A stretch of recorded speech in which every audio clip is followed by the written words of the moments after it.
The video game industry is all too good at cranking out violent games. Just put in a gun, some guts, some aliens to shoot, and call it a day.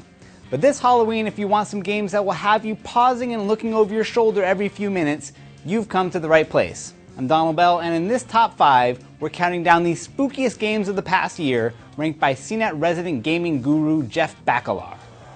Starting things off at number 5, State of Decay. Here's an open-world zombie survival game that feels like a playable episode of the Walking Dead TV series. Aside from the inherent spookiness of zombies popping out from behind every corner, it's the human touch that draws you in. When you're not smashing in the skulls of the undead, you're making alliances and fortifying your shelter, hoarding medicine, or just cruising along in a car enjoying the quiet. Almost too quiet. Coming in at number 4, Metro Last Light. 5 minutes with this game, and the idea of mowing down zombies in State of Decay will feel as adorable as feeding rainbows to baby pandas. The game is dark, both psychologically and literally. You're shooting your way through a post-apocalyptic Earth where survivors live in underground tunnels. You've got the human struggle against famine and disease and Nazis. And then there's the, oh my god, I just crapped the couch struggle against monsters that jump out of the shadows. If you enjoy a particularly bleak Eastern European quality to your nightmares, this game is for you. For something a little more scenic, you can try number 3, Dead Space 3. You get to be terrified in outer space, on an ice planet, and in seemingly abandoned spaceships. You get to geek out and build your own futuristic weapons from spare parts, and best of all, you get a whole new thing to be scared of. Necromorphs. Part zombie, part alien, and in the weightlessness of space, they can sneak up at you from any direction.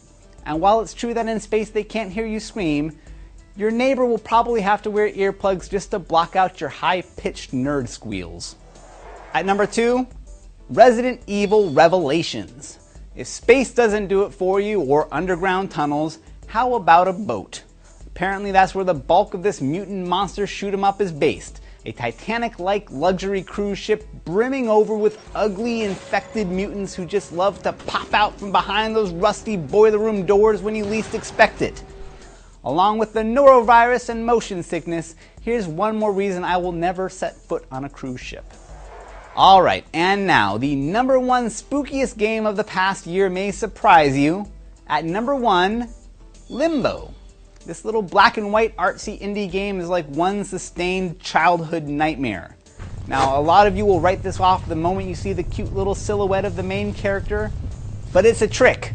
The bond you feel with this little guy makes it so much worse when you see him staked and drowned and decapitated and eviscerated, set on fire, shot with arrows and pulverized. More than anything though, this game is a great reminder that guns and gore are really just the cheap way out. When it comes down to it, what our reptile brains fear most are those hazy, mysterious things that go bump in the night. Limbo taps that nerve so perfectly, it will make your hair stand up. So there you go, 5 games that fully deliver on the promise of giving you the heebie-jeebies.